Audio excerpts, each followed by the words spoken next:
Yeah. Sorry, I'm a little bit late. I want to say it has to do with technical issues, but I was having problems before the technical issues. Anyway, I'm here now, and I'm back with another chapter of The Sword and the Rose. So I'll be reading that now. I'm currently on chapter 23. So if you're just tuning in, then you're going to want to go back to the past broadcasts, watch through those. I had a previous story before that even, so you can even go back and read and listen to that as well. So here I go, chapter 23, Sword and the Rose. With no moon out, it was impossible for Gwalsor to judge how fast they were moving, save by the rush of air past his face. It seemed that they were traveling about as quickly as a horse might trot.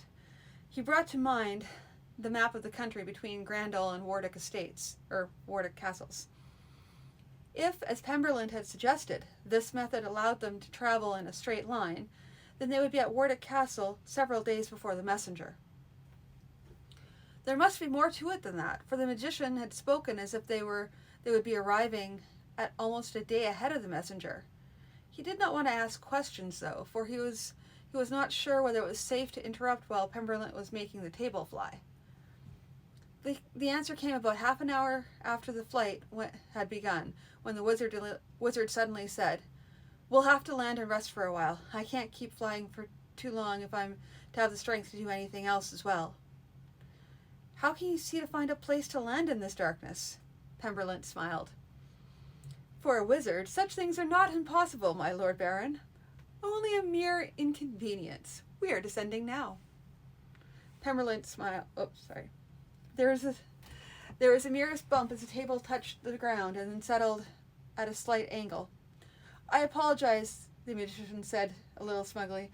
"While it's not beyond my abilities to make the ground completely smooth where we are to land, I feel it is a wasteful use of powers which might be required urgently later." "How long do you intend to rest here?" "I think we ought to have a night's rest, my Lord Baron, and then go in the morning. Part of my reason for leaving so quickly was that I was not certain how much difficulty it would be to fly this number of people, with packs and all, for any distance. I now have a better notion, but I will learn more and more about it as we go along. At present, my suggestion is that we sleep each night and traveling in the day when it is easier to be certain of directions without the use of magic. We will land for a short rest during the day, and this will allow me to be able to use my magic when necessary. I would estimate that we will be arriving in Warwick a day and a half before the messenger." In the morning, with the dawn giving pale light through the trees, they ate a little bread and meat, then continued on their way. "Will be a marvelous sight for the people out in the fields," Gwalsor said. Pemberlin shook his head. "They won't really see us." "You'll make us invisible?" "No, true invisibility is difficult. Something to be saved for special occasions when nothing else will do. I'll just use a combination of several spells. Little urges like, 'Don't look here, look over there, what's that on the ground?' and one of my own. You don't believe it, so it doesn't exist. None of them will take much power, but the result is nobody will rush to Warwick to warn him about the flying table loaded with people is approaching. Won't another magician see through the illusion?" A shrug. "Possibly. If he realizes that one exists. That's the beauty of these spells. They're so subtle they're hardly noticeable. And if someone does notice and starts to pierce the illusion, I'll know about it and take measures." They flew at a level perhaps a little higher than the height of a castle turret. Not unusually high for any number of the party. On a castle turret, however, there was a solid stonework below your feet. Here there's nothing but empty air. Gwalsor clenched his hand on the edge of the table, surreptitiously looked at his companions. Malgutha showed no more expression than ever, though perhaps the muscles in his jaw were a bit tighter. Tostig's face was pale, and his knuckles were white as he clutched the edge of the tabletop. Edicta, on the other hand, seemed highly elated by the experience. Father's boots and gnome, whose usual home is a cave in the woods, actually enjoys being up in the sky with nothing under him but air. They stopped several times during the day for a little rest and catch a chance to stretch cramped muscles, and finally at twilight they halted for the night.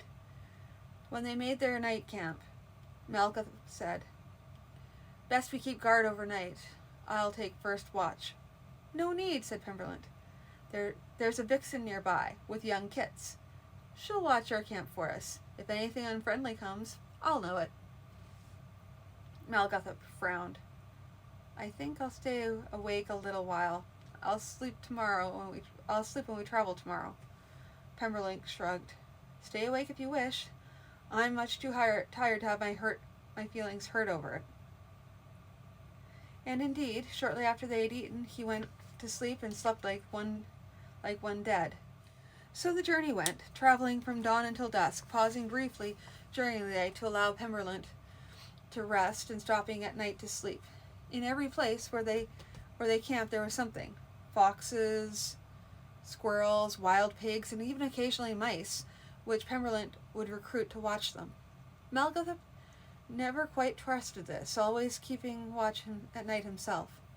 After it had been established that Pemberlint could converse while the table was in flight without causing a disaster, Gwalsor asked him, "These beasts, do you hold them standing sentry over us all night?" "No, my Lord Baron. Most of them have a certain patch of territory in which they hunt or feed. I simply hold them to our vicinity for the night, keeping them wary of anyone or anything that might disturb us. In the morning I release them again. Using one or two in this manner is not as wearing as using many, such as at Gwila's Hole." The journey proved not to be a completely straight line. "Though I have full confidence in my spells," said Pemberlint, "I do not wish to crush these spells too hard. We will avoid passing over towns and farms, and will make our stops in places where men are unlikely to come on us by chance." They lost another half day when Pemberlint thought it best not to fly through a series of thunderstorms, and spent an uncomfortable time through mizzling rain under a sky filled from horizon to horizon with grey clouds. At last they came within sight of Wardick Castle, and Pemberlint landed the table. "The rest of the trip and the rescue are best done at night. Using the spells I have been using, plus a few others, I can pass us unseen through the castle. It would be easier, though, at night when there are fewer folk awake, which would allow me to save more magic for unforeseen eventualities." While they waited for nightfall, Pemberlint showed them the map of the castle, pointing out the spot where he had planned to land the table. "People seem to go here after dark, save for the sentries walking the walls, so we're less likely to encounter anyone. While my spells are effective, they are not effective if any one of us actually touches one of the persons I intend to be affected by the spells." He showed them the route from where they would be landing to the cell where Jadal was being kept. "He is not in the underground dungeons, fortunately, which means we have less distance to travel." He looked at the men. "Remember, no matter how angry any of us may be at Baron Wardick, our goal here is to take Jadal and get him safely away. To do that, we must slip in and out as stealthily as possible. If you think to strike a blow at someone, ask whether or not it is absolutely necessary." So much later that evening, they flew the table halfway around the castle, then landed on the parapet. The sentry had just passed and would not be coming back for some time. "Now we hide the table. Help me tip it on its side and quietly." They did so, and the wizard folded the legs down, then folded the table at the middle. Though there are no hinges visible, he folded it again and again and again, and continued to unfold it until it was about the size and shape of a large book. From the ease of which he handled it, it weighed no more than a large book either. He set it down beside the parapet, then looked up to see Gwalsor watching him. "Magic, of course. Even if I thought this a safe place to explain it, I think we ought not to take the time." "No, I really don't think I want to know." "Now listen, please, sirs," Pemberlint said.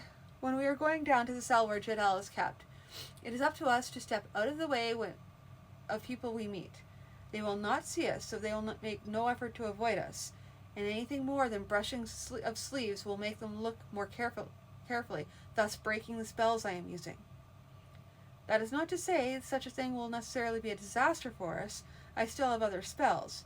However, I think it best for us to test my powers as little as we must, so that in case of emergency, I still have a few tricks left. We all understand, do we, sirs?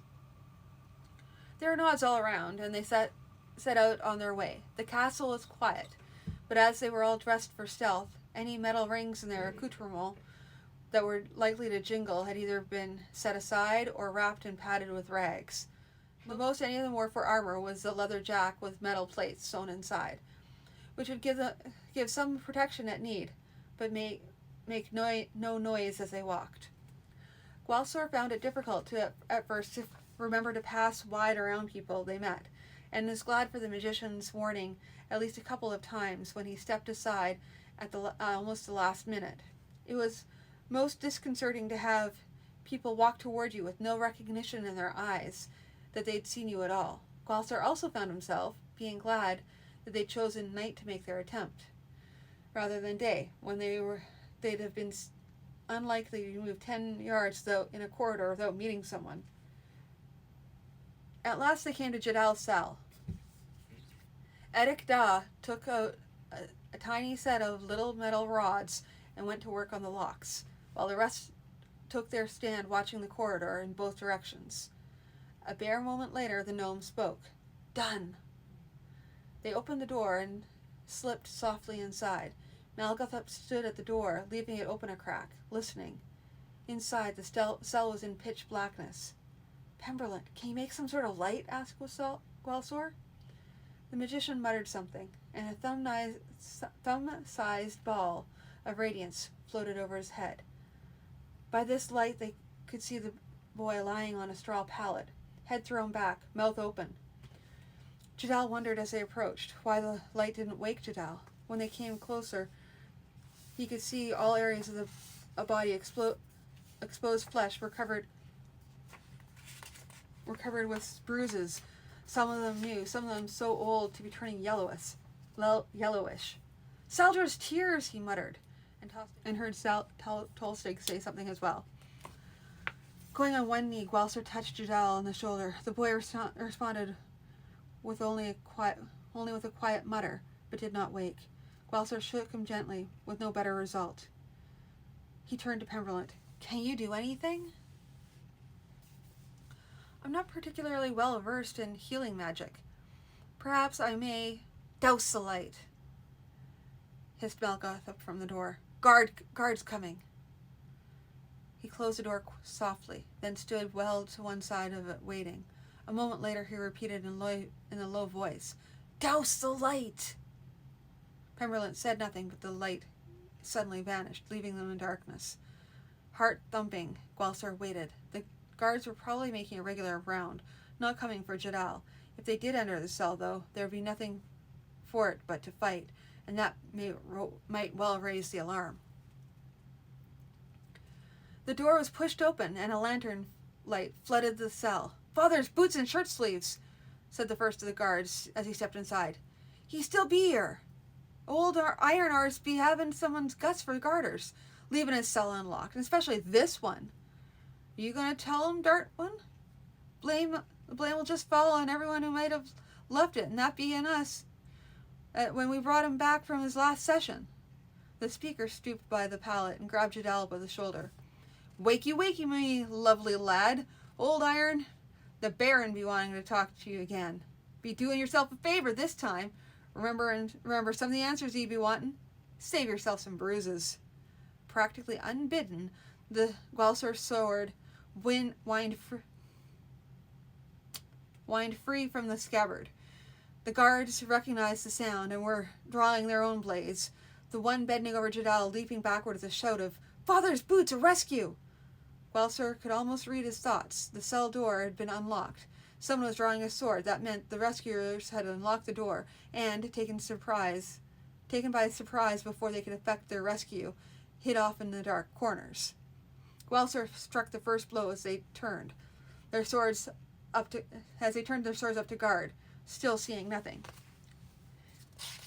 He was not sure what might have alerted the man. Perhaps Pemberlent's magic was not quite as effective as the wizard claimed, but the guard got his sword up just in time to parry the blow, and struck a blow himself, which Guelsor parried in his turn.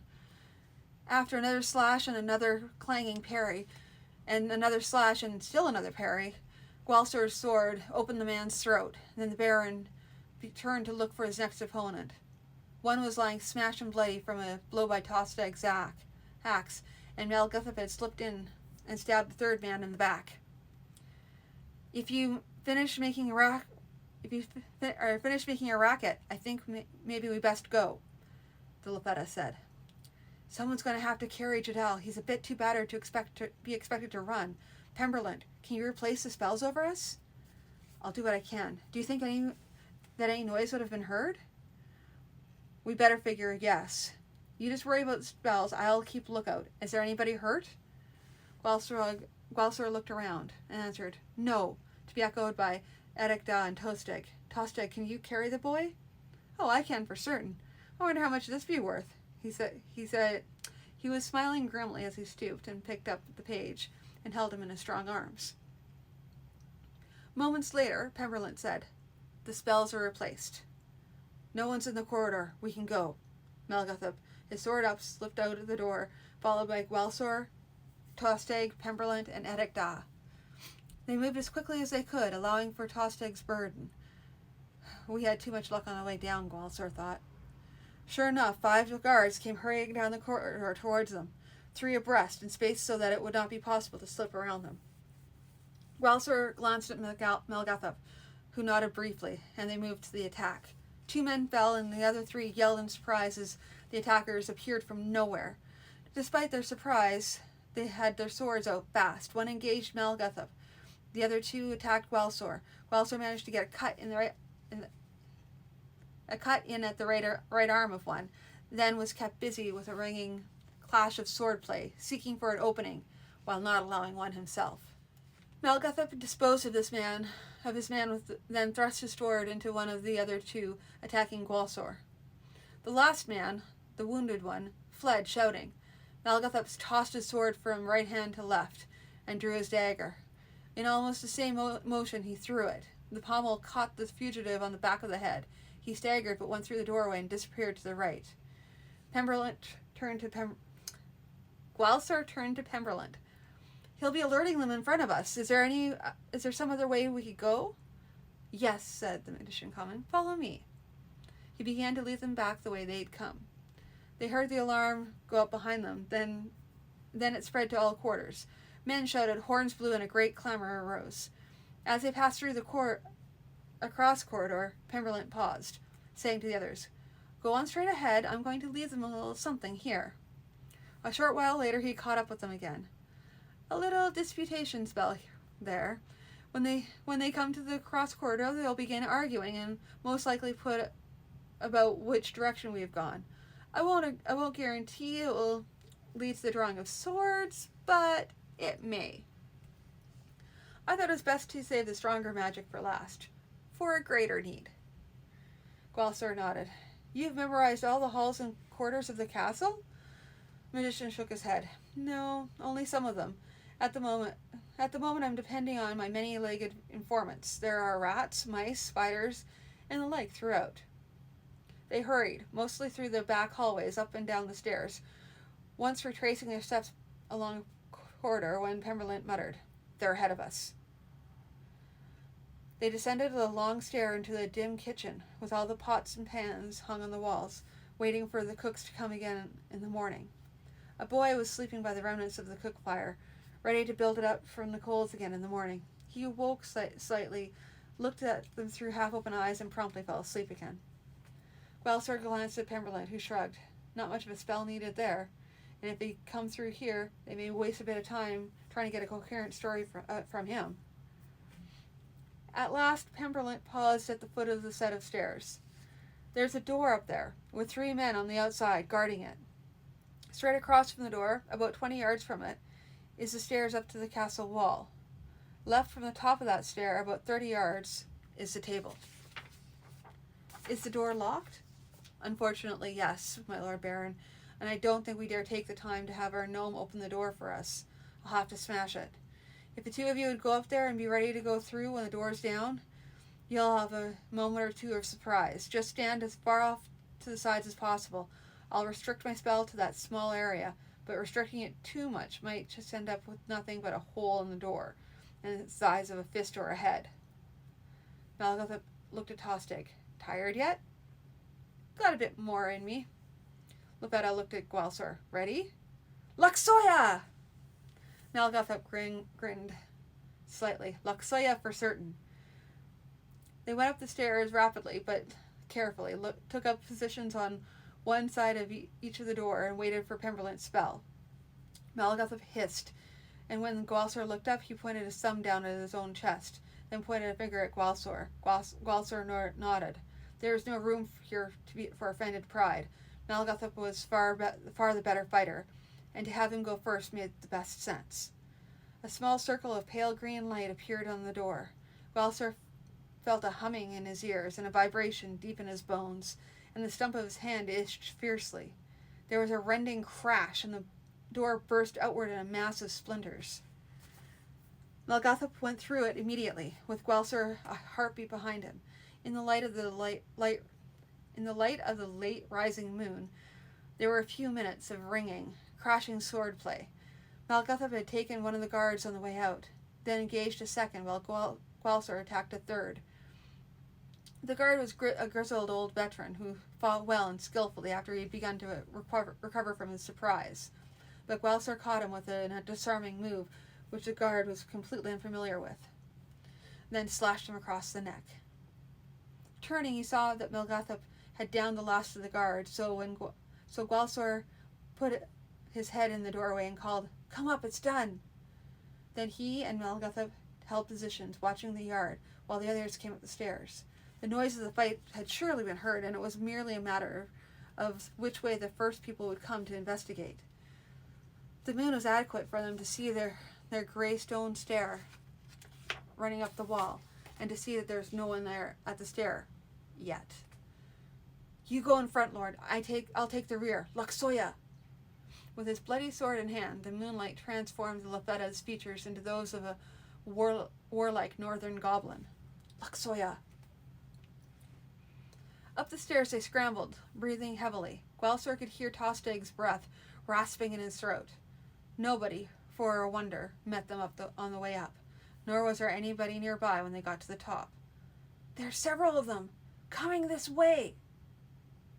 There's several of them! "Coming this way!" panted the magician.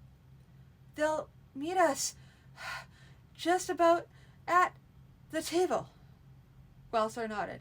He hoped the magician saw his nod, for he himself had no breath for anything else. He hurried over along the wall, approximating the distance Pemberlent had given. He couldn't see the folded table, and wondered if it perhaps was now hidden from his eyes as well as those of the guard. He leaned against the parapet, hoping to catch a little breath before the next fight.